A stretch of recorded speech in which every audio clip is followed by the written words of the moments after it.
ദൈവനാമം മഹത്വപ്പെടുമാറാകട്ടെ.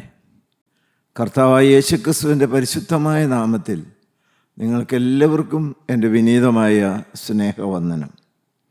വിശുദ്ധ മത്തായി എഴുതിയ സുവിശേഷം 26-ാം അധ്യായം 36-37 വാക്യങ്ങൾ നമുക്ക് വായിച്ചു കേൾക്കാം. അനന്തരം യേശു അവരുമായി ഗെത്സമനെ എന്ന തോട്ടത്തിൽ വന്നു. ശിഷ്യന്മാരോട്, ഞാൻ അവിടെ പോയി പ്രാർത്ഥിച്ചു വരുവോളം ഇവിടെ ഇരിപ്പിനെന്ന് പറഞ്ഞു. പത്രോസിനെയും സബദിപുത്രന്മാർ ഇരുവരെയും കൂട്ടിക്കൊണ്ട് ചെന്ന് ദുഃഖിച്ചും വ്യാകുലപ്പെട്ടും തുടങ്ങി. ദൈവത്തിൻ്റെ മഹത്വം. ഇന്ന് നാം ധ്യാനിക്കുവാൻ ആഗ്രഹിക്കുന്നത് കർത്താവായ യേശുക്രിസ്തു വിളിച്ച് വേർതിരിച്ച് കൂടെ കൊണ്ടു നടന്ന 12 ശിഷ്യന്മാർ പല ചേരികളായി തിരിയുന്ന ഒരു രംഗം നമുക്ക് കാണുവാനായിട്ട് സാധിക്കും. തന്നോടുകൂടി ഇരിപ്പാനും പ്രസംഗിക്കേണ്ടതിന് അയക്കുവാനും വേണ്ടി ഒരു രാത്രി മുഴുവൻ പ്രാർത്ഥിച്ച് ഒരുങ്ങി പിതാവാൻ ദൈവത്തെങ്കിൽ നിന്ന് 12 ശിഷ്യന്മാരുടെ പേരുകളുടെ ലിസ്റ്റ് വാങ്ങി തിരഞ്ഞെടുക്കപ്പെട്ടവരാണ്.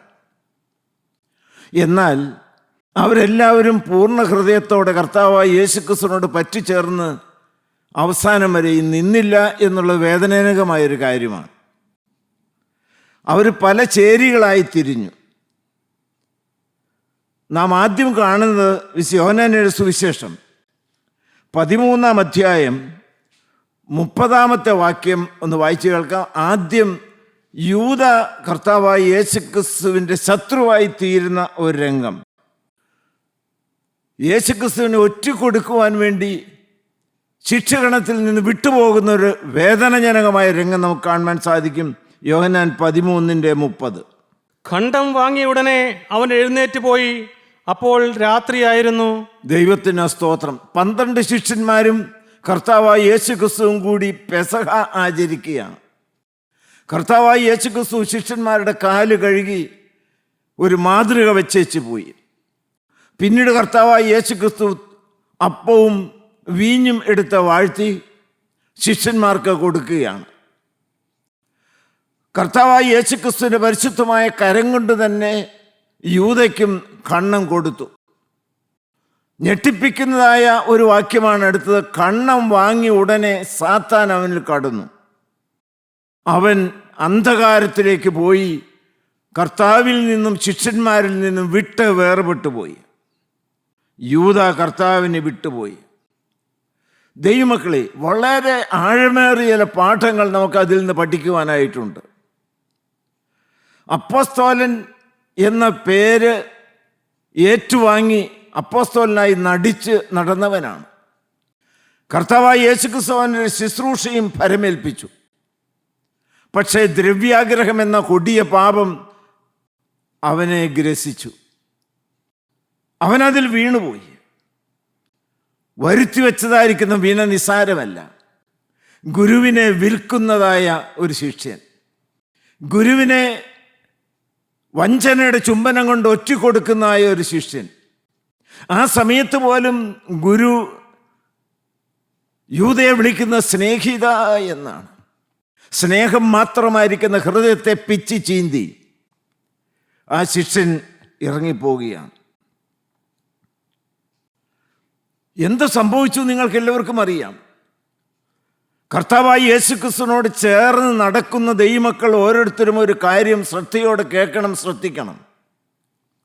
വ്യാജഭാവത്തോടെ പാപം വെച്ചുകൊണ്ട് ഒരിക്കലും കർത്താവായ യേശുക്രിസ്തുവിനോടും കൂട്ടായ്മയോടും ചേർന്ന് നടക്കരുത്. തിരുത്താൻ വയ്യാത്ത ഗുരുതരമായിരിക്കുന്ന അപകടത്തിൽ നിങ്ങൾ ചെന്ന് ചാടും. മത്തായി സുവിശേഷം 27-ാം അധ്യായം 5-ാമത്തെ വാക്യത്തിലും അപ്പോസ്തല പ്രവൃത്തികൾ 1-ാം അധ്യായം 16 വാക്യങ്ങളിലും വളരെ വ്യക്തമായി യൂദയുടെ ഭയാനകമായ അന്ത്യത്തെക്കുറിച്ച് പറയുന്നുണ്ട്. മഹാപുരോഹിതന്മാരോട് വാങ്ങിയതായ ആ 30 വെള്ളിക്കാശ് അവൻ എറിഞ്ഞു, കെട്ടിനാന്ന് ചത്തു.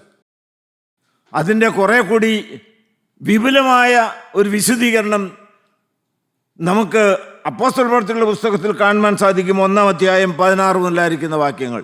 1-ാം അധ്യായം 16 മുതലായിരിക്കുന്ന വാക്യങ്ങൾ. അവൻ്റെ അന്ത്യം എങ്ങനെയായിരുന്നു? സഹോദരന്മാരായ പുരുഷന്മാരെ, യേശുവിനെ പിടിച്ചവർക്ക് വഴികാട്ടിയായി തീർന്ന യൂദയെക്കുറിച്ച് പരിശുദ്ധാത്മാവ് ദാവീദ് മുഖാന്തരം പറഞ്ഞ തിരുവെഴുത്ത് നിവർത്തി വരുവാൻ ആവശ്യമായിരുന്നു. അവൻ ഞങ്ങളുടെ എണ്ണത്തിൽ ഉൾപ്പെട്ടവനായി ഈ ശുശ്രൂഷയിൽ പങ്ക് ലഭിച്ചിരുന്നുവല്ലോ. പത്രോസ്ലീഹ ഇപ്രകാരം പറയുകയാണ്, ഞങ്ങളുടെ കൂട്ടത്തിൽ ഉണ്ടായിരുന്നവനായിരുന്നു. അവൻ അനീതിയുടെ കൂലി കണ്ട ഒരു നിലം മേടിച്ചു, തലകീഴായി വീണ് നടുവെ പിളർന്ന് അവന്റെ കുടലെല്ലാം തുറിച്ചുപോയി. ദൈവമക്കളെ, അത് പറയാൻ പോലും പേടിയാണ്. കുടലെല്ലാം തെറിച്ചു പോകുവാൻ തക്കവണ്ണം വലിയ ഗുരുതരമായിരിക്കുന്ന ഒരു അന്ത്യം. ഞാൻ നിങ്ങളോട് വളരെ വിനയത്തോടെ കേൾവിക്കാരോട് പറയട്ടെ, ആത്മീയത്തിൽ ഒരിക്കലും വ്യാജമരുത്.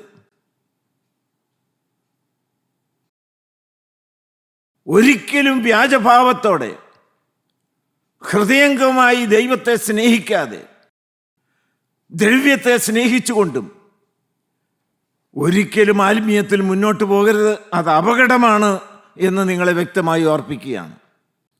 12 ശിഷ്യന്മാരിൽ ഒരുത്തൻ എന്തുമാത്രം അനുഗ്രഹങ്ങൾ ഏറ്റുവാങ്ങിയവനാണ്.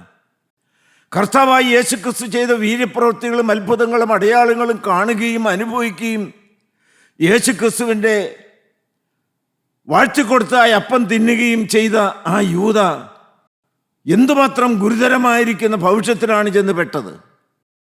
ദൈവമക്കൾ ഒരിക്കലും വ്യാജത്തോടെ പാപത്തോട് യാത്ര പറയാതെ അതിപരിശുദ്ധമായിരിക്കുന്ന സ്വർഗീയ രംഗത്തോട് ചേർന്ന് നടക്കരുത്. കൂട്ടായ്മയിൽ വരുന്ന ദൈവമക്കൾ ദൈവത്തിൻ്റെ അനന്തമായിരിക്കുന്ന കൃപയാൽ ദൈവത്തിൻ്റെ പരിശുദ്ധാത്മ വ്യക്തമായും സ്പഷ്ടമായും കൃപയാൽ നടത്തി വരുന്ന ഒരു കൂട്ടായ്മയിൽ ചേർന്ന് നിൽക്കാൻ എനിക്കും ഭാഗ്യം ലഭിച്ചു. അത്ഭുതങ്ങളും അടയാളങ്ങളും വീര്യപ്രവൃത്തികളും ഇന്നും നടക്കുന്നു. ഏറ്റവും വലിയ അടയാളം പാപിയുടെ മാനസാന്തരമാണ്. അതെൻ്റെ വ്യക്തി ജീവിതത്തിലും വചനം കേട്ടപ്പോൾ നടന്നു. ദൈവമക്കളെ, ഞാൻ സാക്ഷ്യത്തോടെ നിങ്ങളോട് പറയട്ടെ, അനേകർ വീഴുന്നത് എൻ്റെ സ്വന്തം കണ്ണുകൾ കൊണ്ട് കണ്ടു. നിർമ്മലമായ നിഷ്കളങ്കമായ നിരൂപണ വിശുദ്ധിയുടെ അല്ലാതെ ആരും പരിശുദ്ധമായിരിക്കുന്ന രംഗത്തോടെ ചേർന്ന് നടക്കരുത്. ആർക്കെങ്കിലും തെറ്റുപറ്റിയെങ്കിൽ ഇപ്പോൾ അത് തിരുത്തണമെന്ന് വളരെ വിനയമായി അപേക്ഷിക്കുകയാണ്. 12 പേരിൽ ഒരാൾ ഏത് ചേരിയിലാണ്? ശത്രുപക്ഷത്താണ്. ഇനി നമുക്ക് വായിക്കാം മത്തായിയുടെ സുവിശേഷം 26-ാം അധ്യായം 36-ാമത്തെ വാക്യം. മത്തായിയുടെ സുവിശേഷം 26-ാം അധ്യായം 36-ാമത്തെ വാക്യം. അനന്തരം യേശു അവരുമായി ഗത്ശമന എന്ന തോട്ടത്തിൽ വന്നു. കർത്താവായി യേശു ക്രിസ്തു ബാക്കി 11 പേരുമായി, ഒരാൾ വിട്ടുപോയല്ലോ, 12 പേരിൽ ഒരാൾ വിട്ടുപോയി, ബാക്കി 11 പേരുമായി ഗത്ശമന തോട്ടത്തിൽ വന്നു. ദൈവത്തിന് സ്തോത്രം. ആ സമയം രാത്രിയായിരുന്നു.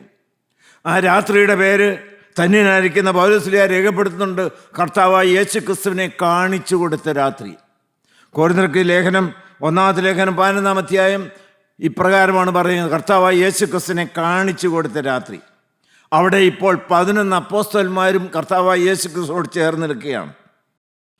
ഈ 11 അപ്പോസ്തലന്മാരെയും 2 ചേരികളായി നമുക്ക് തിരിക്കാൻ സാധിക്കും. വായിച്ചേ, ദൈവത്തിന് സ്തോത്രം. 36, 37 ഒന്നുകൂടെ വായിച്ചേ. അനന്തരം യേശു അവരുമായി ഗത്ശമന എന്ന തോട്ടത്തിൽ വന്നു. ശിഷ്യന്മാരോട്, ഞാൻ അവിടെ പോയി പ്രാർത്ഥിച്ചു വരുവോളം, ഞാൻ ഗത്ശമന തോട്ടത്തിനകത്ത് എന്ന് പ്രാർത്ഥിച്ചു വരുവോളം ഇവിടെ ഇരിപ്പിൻ എന്ന് പറഞ്ഞു. ശിഷ്യന്മാരോട് ഇവിടെ ഇരിപ്പിൻ എന്ന് പറഞ്ഞു. ആരോടെല്ലാം പറഞ്ഞത്? തുടർന്ന് വായിച്ചേ. പത്രോസിനെയും സെബെദെപുത്രന്മാർ ഇരുവരെയും കൂട്ടിക്കൊണ്ട് ചെന്ന് ദുഃഖിച്ചും വ്യാകുലപ്പെട്ടും തുടങ്ങി. ദൈവത്തിന് സ്തോത്രം. അതിൽ 8 പേരെ ഗത്ശമന തോട്ടത്തിന്റെ പടിവാതിക്കൽ ഇരുത്തി. കർത്താവായ യേശു ക്രിസ്തു മറ്റു 3 ശിഷ്യന്മാരുമായി അകത്തേക്ക് പോവുകയാണ്. ദൈവത്തിന് സ്തോത്രം. 8 പേരെവിടെയാണ്? വാതിക്കലാണ്. അത് അപകടകരമായിരിക്കുന്ന ഒരു സ്ഥാനമാണ്. അവർ തോട്ടത്തിനകത്തുമല്ല, തോട്ടത്തിന് വെളിയിലുമല്ല, തോട്ടത്തിൻ്റെ വാതിക്കലാണ്. ഒരു കൂട്ടായ്മയിലേക്ക് നാം നോക്കുകയാണെങ്കിൽ ഇപ്രകാരം ഒരു വലിയ കൂട്ടം ആളുകളെ നമുക്ക് കാണുവാനായിട്ട് സാധിക്കും.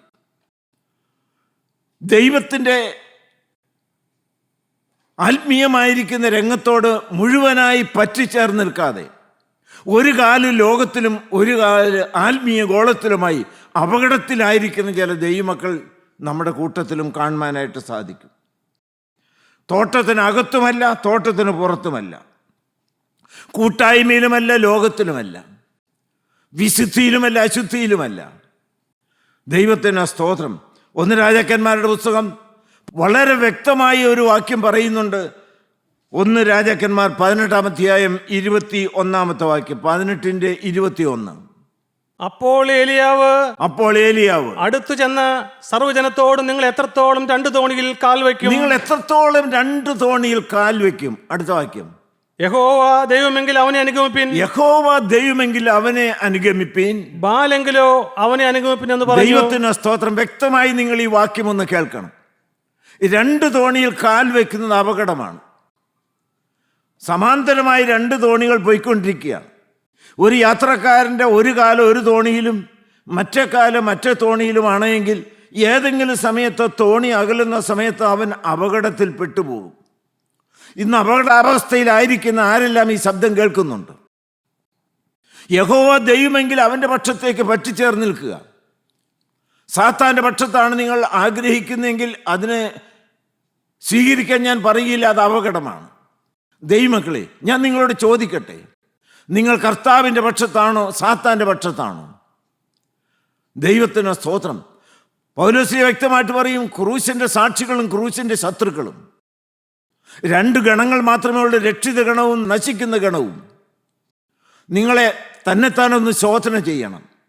ഹല്ലേലൂയ, ദൈവത്തിന് സ്തോത്രം. എപ്പോഴും പിരിയാത്തതായ ഒരു വ്യക്തിപരമായ ബന്ധം കർത്താവായ യേശുക്രിസ്തുവുമായിട്ട് സ്ഥാപിക്കാൻ നിങ്ങൾ സാധിക്കണം. പാപത്തോടും പാപത്തിൻ്റെ രസത്തോടും എന്നേക്കുമായി യാത്ര പറഞ്ഞ് കർത്താവായ യേശുക്രിസ്തുവിന്റെ വിശുദ്ധിയുടെ പാതയിലൂടെ കാലടികൾ എടുത്തു വെച്ച് കുറനേക്കാരനായ ശീമോൻ കുരിശ് താങ്ങിക്കൊണ്ട് അവൻ്റെ പിന്നാലെ കാലടികൾ എടുത്തു വെച്ച് അനുധാവനം ചെയ്തതുപോലെ കർത്താവായ യേശുക്രിസ്തുവിന്റെ ക്രൂശിൻ്റെ പാതയിലൂടെ യാത്ര ചെയ്യുവാൻ നിങ്ങൾക്ക് മനസ്സുണ്ടോ? ദൈവമക്കളെ, വെളിപ്പാട് പുസ്തകത്തിൽ പറയും, ഉഷ്ണവാനുമല്ല ശീതവാനുമല്ല. വളരെ ഗൗരവത്തോടെ കർത്താവ് പറയുകയാണ്, ഞാൻ അവനെ എൻ്റെ വായിൽ നിന്ന് ഉമിണ്ണു കളയുമെന്ന്. ഇപ്പോൾ അകന്നു പോയവർക്ക് അടുത്തു വരുവാൻ ദൈവത്തിൻ്റെ കൃപ നിങ്ങളെ ആഹ്വാനം ചെയ്യുന്ന സമയമാണ്. ആരും നാശത്തിലേക്ക് പോകാൻ ദൈവം ആഗ്രഹിക്കുന്നില്ല. ഒരു പൊത്തോരുത്ത് ക്രിസ്ത്യാനിത്വം അവസാനിപ്പിക്കുക ദൈവമക്കളെ. ഒന്നുകിൽ ജ്വലിച്ച് പ്രകാശിക്കുന്ന ദീപനാളങ്ങളായി നിൽക്കണം, അല്ലെങ്കിൽ കെട്ട് നശിക്കുന്ന കരികെട്ടുകളായി ശാപത്തിലേക്ക് പോകണം. ഞാൻ നിങ്ങളെ വളരെ സ്നേഹത്തോടെ ഓർപ്പിക്കുന്ന ഒരു കാര്യം, പൊത്തോരുത്ത് ആത്മീയമായി ഒരു കാലം ലോകത്തിലും ഒരു കാലം ആത്മീയ ഗോളത്തിലുമായി നിൽക്കുന്ന ദൈവമക്കൾ, ദൈവത്തിന് സ്തോത്രം. അങ്ങനെ നിങ്ങൾ ഒരിക്കലും മുന്നോട്ട് പോകരുത്. ഇന്ന് നിങ്ങൾ വിട്ടുപോരേണ്ടതായ ഒരു സമയമായിരിക്കണം. ഇന്ന് പരിപൂർണമായി കർത്താവിലേക്ക് അടുത്തു വരുന്ന ഒരു രംഗമായിരിക്കണം. ആത്മീയ ഗോളത്തിൽ കാണുന്നതായ ഒരു അപജയമാണത്. വാസ്തവത്തിലത് രൂത്തുമുണ്ട്, ഓർപ്പയുമുണ്ട്. പലരും ഇന്ന് ഓർപ്പയെ പോലെയാണ്. ദൈവത്തിന് സ്തോത്രം. അമ്മായിയമ്മയെ വിട്ടു പിരിയില്ല എന്നൊക്കെ പറഞ്ഞു തീരുമാനിച്ചു. പക്ഷേ രൂത്ത് എടുത്തതായ ഒരു തീരുമാനം അന്തരംഗത്തിൽ നിന്ന് ഓർപ്പയ്ക്ക് എടുക്കാനായിട്ട് സാധിച്ചില്ല. അവൾ അമ്മായിയമ്മയെ ചുംബിച്ച് വിട്ടുപോയി. ആത്മീയത്തിൻ്റെ പരിവേഷവും ചുംബനവും എല്ലാം ഉണ്ട് യൂദയെപ്പോലെ. എന്നാൽ അവസാനം വരെയും ബോവസിൻ്റെ കാൽക്കൽ വന്ന് കിടന്ന് സൗഭാഗ്യം അനുഭവിക്കുന്ന സ്ഥിതിയിലേക്ക് ഓർപ്പയ്ക്ക് വരാൻ സാധിച്ചില്ല. രൂത്തിന് മാത്രമേ സാധിച്ചുള്ളൂ. കാരണം എന്താണ്? മരണത്തിനല്ലാതെ വിട്ടുപിരിയാൻ സാധ്യമല്ല എന്ന തീരുമാനത്തോടെ പറ്റിച്ചേർന്നു നിന്നു. നിങ്ങൾ എന്ത് തീരുമാനിക്കുന്നു? ഹല്ലേലൂയ, ദൈവത്തിന് സ്തോത്രം. ദൈവനാമം മാത്രം മഹത്വപ്പെടുമാറാകട്ടെ. 1, ശത്രുവായി വിട്ടുപോയതായിരിക്കുന്ന യൂദ. 2, അകത്തുമല്ല പുറത്തുമല്ല ലോകത്തിലും കൂട്ടായ്മയിലുമായിട്ട് ചേർന്ന് നിൽക്കുന്നതായ പൊത്തുവരുത്ത ആത്മീയര്. 37-ാമത്തെ വാക്യം വായിച്ച്. 37-ാമത്തെ വാക്യം മത്തായി 26:37. പത്രോസിനെയും സെബദെപുത്രന്മാർ ഇരുവരെയും കൂട്ടിക്കൊണ്ട് ചെന്ന് ദുഃഖിച്ചും വ്യാകുലപ്പെട്ടും തുടങ്ങി. ദൈവത്തിന് സ്തോത്രം. ദൈവമക്കളെ, അന്തർവൃത്തത്തിലെ 3 പേര് അടുത്ത് ചേരിയതാണ്. പത്രോസ്, യാക്കോബ്, യോഹന്നാൻ. കർത്താവായ യേശുക്രിസ്തു വളരെ സ്നേഹിച്ച് ചേർത്ത് നിർത്തിയതായ ആ ഇന്നർ സർക്കിൾ. ഹല്ലേലൂയ, ദൈവത്തിൻ്റെ മഹത്വം. പക്ഷെ ദൈവമക്കളെ, അവരുടെ നിലവാരവും ആത്മീയത്തിൽ ജ്വലിക്കുന്നതായി നാം കാണുന്നില്ല. കർത്താവായ യേശുക്രിസ്തു അവരെ അവിടെ ഇരുത്തി. വളരെ നിർണായകമായൊരു സമയമാണ്. ഉണർന്നിരുന്ന് പ്രാർത്ഥിപ്പീൻ. ദൈവത്തിന് സ്തോത്രം. കർത്താവായ യേശുക്രിസ്തുവിൻ്റെ രക്തം വിയർപ്പായിട്ട് ഒഴുകി വരുന്ന വേദനാജനകമായിരിക്കുന്ന രംഗം. കർത്താവ് തന്നെ പറഞ്ഞ്, ഞാൻ അതിവേദനയിലാണ്, ഞാൻ പ്രാണവേദനയിലാണ്. സർവശക്തനായ ദൈവം, തേജോമയനായ കർത്താവായ യേശുക്രിസ്തു പാവപ്പെട്ട ശിഷ്യന്മാരുടെ പ്രാർത്ഥന അഭ്യസിക്കുന്ന വേദനാജനകമായിരിക്കുന്ന രംഗം. കർത്താവായ യേശുക്രിസ്തുവിൻ്റെ രോമകൂപങ്ങളിൽ നിന്ന് വിയർപ്പ് പോലെ വലിയ തുള്ളി ചോര പോലെ വിയർപ്പ് ഒഴുകി നിലത്ത് വീണു. കവിണ് വീണ് കിടന്ന് പ്രാർത്ഥിക്കുകയാണ്. അപ്പോൾ നിങ്ങൾക്ക് കാണാം, പത്രോസും യാക്കോബും യോഹന്നാനും സുഖസുഷുപ്തിയിലാണ്, ഉറക്കത്തിലാണ്. ദൈവത്തിന് സ്തോത്രം. കർത്താവായ യേശുക്രിസ്തുവിൻ്റെ വേദനയിൽ വേദനിച്ച് കർത്താവായ യേശുക്രിസ്തുവിനെ പ്രാർത്ഥനയിൽ താങ്ങുവാനുള്ളതായ ആന്തരികമായിരിക്കുന്ന സ്നേഹബന്ധം അവർക്കുണ്ടായിരുന്നില്ല. ആത്മീയത്തിൻ്റെ ഒരു അപജയമാണത്. അല്പം വേദനാജനകമായിരിക്കുന്നൊരു കാര്യമാണ്. കർത്താവായ യേശുക്രിസ്തു ലാസറിൻ്റെ വേർപാടുമായി ബന്ധപ്പെട്ട ബെഥാനിയയിലേക്ക് ചെന്നു. മാർത്തയും മറിയും വേദനയോട് ദുഃഖിച്ച് കരയുകയാണ്. കർത്താവായ യേശുക്രിസ്തു അപ്പോൾ അവരുടെ വേദനയിൽ പങ്കുചേർന്ന് കർത്താവ് വേദനിച്ച് കരയുന്ന രംഗം നമുക്ക് കാണുവാനായിട്ട് സാധിക്കും. A friend in need is a friend in deed. യേശുക്രിസ്തുവിൻ്റെ വേദന അറിയാത്ത ദൈവമക്കൾ, ക്രിസ്തുവിൻ്റെ ഭാവം രുചിച്ചറിയാത്ത ദൈവമക്കൾ, ദൈവത്തിന് സ്തോത്രം. നിങ്ങൾ ഓരോരുത്തരും മനസ്സിലാക്കണം, ഞാൻ പാപം ചെയ്യുമ്പോൾ കർത്താവായ യേശുക്രിസ്തുവിന് സ്നേഹമുള്ള ഹൃദയം വേദനിക്കുകയാണ്. ഒരു ദൈവപൈതൽ ദൈവത്തിൽ നിന്ന് വിട്ട് അകന്നു മാറിപ്പോകുമ്പോൾ നല്ലവനായ ദൈവത്തിൻ്റെ സ്നേഹഹൃദയം പിച്ചി ചീന്തുകയാണ്. ദൈവത്തിന് സ്തോത്രം. കർത്താവിനോട് ചേർന്ന് നടക്കുന്നു, കർത്താവായ യേശുക്രിസ്തുവിൻ്റെ വേലയിൽ പങ്കാളികളാകുന്നു, സാക്ഷികളായിട്ട് ഓടി നടക്കുന്നു, വചനം പ്രസംഗിക്കുന്നു. ദൈവത്തിന് സ്തോത്രം. പാട്ടുപാടുന്നു, എല്ലാം ശരിയാണ്. പക്ഷേ കർത്താവായ യേശുക്രിസ്തുവിൻ്റെ വേദനയിൽ വേദനിച്ച് പങ്കാളികളാകുന്നുണ്ടോ? കർത്താവായ യേശുക്രിസ്തുവിനോട് ചേർന്ന് പറ്റിച്ചേർന്ന് നിൽക്കാൻ നിങ്ങൾക്ക് സാധിക്കുന്നുണ്ടോ? കർത്താവായ യേശുക്രിസ്തുവിനോട് കൂടി ചേർന്ന് ഗെത്സമനയിൽ തന്നെയാണ്. പക്ഷേ കർത്താവായ യേശുക്രിസ്തുവിൻ്റെ വേദനയിൽ പങ്കാളിയാകാൻ സാധിക്കുന്നില്ല. എന്താ കുഴപ്പമെന്ന് അറിയാമോ? ശാരീരികമായിട്ട് അവരടുത്തുണ്ട്, പക്ഷെ ആത്മീയമായി അവർ പറ്റിച്ചേർന്നല്ല നിൽക്കുന്നത്. ആ സ്നേഹബന്ധം ദൃഢമല്ല. നമ്മളുടെ സ്വന്തം ഒരു കൊച്ചു കുഞ്ഞു വീണ് വേദനിച്ച് മുറിവേറ്റ് പിടയുന്ന രംഗം കണ്ടു. നമ്മളും വേദനിച്ച് കരഞ്ഞു പോകും. ആ കൊച്ചിൻ്റെ കരച്ചിൽ നിന്നാലും നമ്മളുടെ കരച്ചിൽ നിൽക്കുകയില്ല. എൻ്റെ ശരീരത്തിൽ മുറിവും വേദനയും ഒന്നുമില്ല, പിന്നെ എന്താ ഞാൻ കരഞ്ഞത്? എൻ്റെ സ്നേഹം ആ കുഞ്ഞിലുണ്ട്. ആ സ്നേഹം എൻ്റെ കുഞ്ഞിലുള്ളത് കൊണ്ട് ആ കുഞ്ഞിൻ്റെ വേദനയിൽ ഞാനും വേദനിക്കുകയാണ്. ഞാൻ കൊതിയോടെ നിങ്ങളോട് പറയുകയാണ്, അപ്രകാരം കർത്താവായ യേശുക്രിസ്തുവിൻ്റെ വേദനയിൽ വേദനിച്ച് പങ്കാളിയാകുന്ന ദൈവമക്കൾക്ക് മാത്രമേ ജയജീവിതം നയിക്കാനായിട്ട് സാധ്യമാകുകയുള്ളൂ. ഞാനൊരു നുണ പറയുമ്പോൾ, ഞാൻ അരുതാത്ത എന്തെങ്കിലും എൻ്റെ കൈകൊണ്ട് പ്രവർത്തിക്കുമ്പോൾ, ഒരു ദുശ്ചിന്ത എൻ്റെ ജീവിതത്തിൽ വരുമ്പോൾ, അരുതാത്ത ഒരു സ്റ്റെപ്പ് ഞാൻ എടുത്തു വയ്ക്കുമ്പോൾ, എൻ്റെ കർത്താവ് വേദനിക്കുന്നതായ വേദന കാണാൻ സാധ്യമല്ലാത്ത ദൈവമക്കളെ, ദൈവത്തിന് സ്തോത്രം. നിങ്ങൾ ആത്മീയരല്ല, ഞാൻ നിങ്ങളെ ആരെയും കുറ്റം പറയുകയല്ല. പിരിയാത്തതായ സജീവമായ ഒരു വ്യക്തിപരമായ സ്നേഹബന്ധം കർത്താവായ യേശുക്രിസ്തുവുമായി നിങ്ങൾക്ക് പുലർത്തുവാനും നിലനിർത്തുവാനും സാധിക്കുന്നുവെങ്കിൽ പിന്നെ പാപം ചെയ്യാൻ സാധ്യമാകുകയില്ല.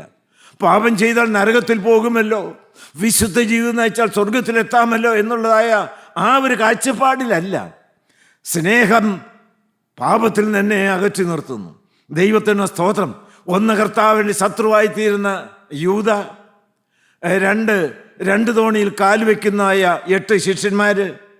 3, അന്തർവൃത്തത്തിലെ 3 പേര് എങ്കിലും അവർ കർത്താവായ യേശുക്രിസ്തുവിനോട് സ്നേഹത്തിൽ പറ്റിച്ചേർന്നല്ല നിൽക്കുന്നത്. കർത്താവായ യേശുക്രിസ്തു വേദനിക്കുമ്പോൾ അവർ ഉറങ്ങുകയാണ്. 1 അല്ല 2 അല്ല 3 പ്രാവശ്യം.